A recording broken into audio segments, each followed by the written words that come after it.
महाराज, आप केवल बिरबल को ही हर जिम्मेदारी देते हैं और हर काम में उन्हीं की सलाह ली जाती है। इसका मतलब यह है कि आप हमें अयोग्य समझते हैं, मगर ऐसा नहीं है। हम भी बिरबल जितने योग्य हैं। नमस्कार मित्रों, आज हम आपके लिए अकबर बिरबल की कहानी लेकर उपस्थित हैं। आज की कहानी है संसार में सबसे बड़ी चीज। मित्रों, एक बार की बात है, बिरबल दरबार में मौजूद नहीं थे। इसी बात का फायदा उठाकर कुछ मंत्रीगण बिरबल के खिलाफ महाराज अकबर के कान भरने लगे। उनमें से एक कहने लगा, महाराज, आप केवल बिरबल को ही हर जिम्मेदारी देते हैं और हर काम में उन्हीं की सलाह ली जाती है। इसका मतलब यह है कि आप हमें अयोग्य समझते हैं, मगर ऐसा नहीं है। हम भी बिरबल जितने ही योग्य हैं। महाराज को बिरबल बहुत प्रिय थे। वह उनके खिलाफ कुछ नहीं सुनना चाहते थे, लेकिन उन्होंने मंत्रीगणों को निराश न करने के लिए एक समाधान निकाला। उन्होंने उनसे कहा, मैं तुम सभी से एक प्रश्न का जवाब चाहता हूँ, मगर ध्यान रहे कि अगर तुम लोग इसका जवाब न दे पाए तो तुम सबको फांसी की सजा सुनाई जाएगी।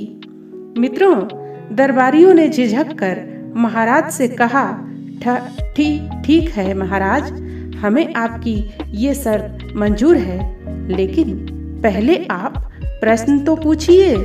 महाराज ने कहा, दुनिया की सबसे बड़ी चीज क्या है? यह सवाल सुनकर सभी मंत्रीगण एक दूसरे का मुंह ताकने लगे। महाराज ने उनकी ये स्थिति देखकर कहा, याद रहे कि इस प्रश्न का उत्तर सटीक होना चाहिए। मुझे कोई भी अटपटा सा जवाब नहीं चाहिए। इस पर मंत्रीगणों ने राजा से इस प्रश्न का उत्तर देने के लिए कुछ दिनों की मोहलत मांगी।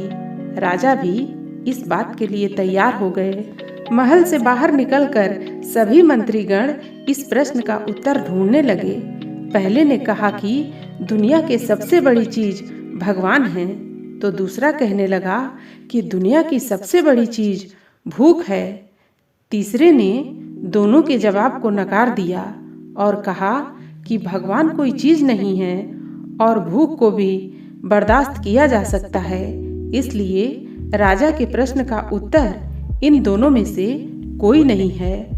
धीरे धीरे समय बीतता गया और मोहलत में लिए गए सभी दिन गुजर गए।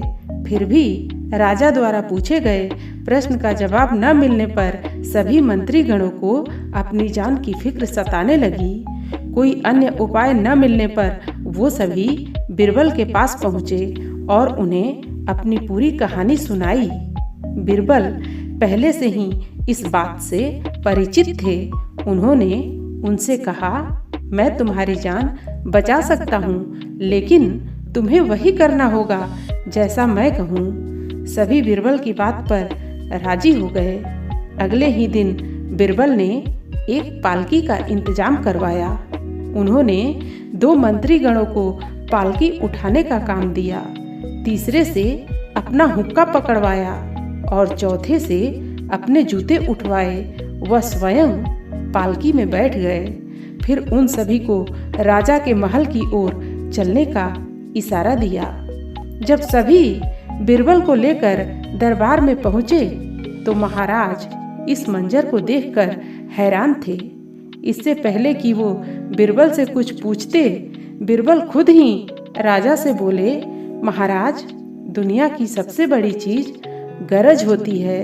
अपनी गरज के कारण ही ये सब मेरी पालकी को उठाकर यहाँ तक ले आए हैं। यह सुनकर महाराज मुस्कुराए बिना न रह सके और सभी मंत्रीगण शर्म के मारे सिर झुकाए खड़े रहे। मित्रों, इस कहानी से हमें यह सीख मिलती है कि हमें कभी भी किसी की योग्यता से जलना नहीं चाहिए, बल्कि उससे सीख लेकर खुद को बेहतर बनाने की कोशिश करनी चाहिए। मित्रों, कहानी आपको कैसी लगी? आप अपने कमेंट्स के द्वारा हमें अवश्य बताएं। कहानी पसंद आने पर वीडियो को लाइक और शेयर करें। मित्रों, अकबर और बिरबल की ऐसी और कहानियाँ सुनने के लिए हमें सब्सक्राइब कर लें। धन्यवाद।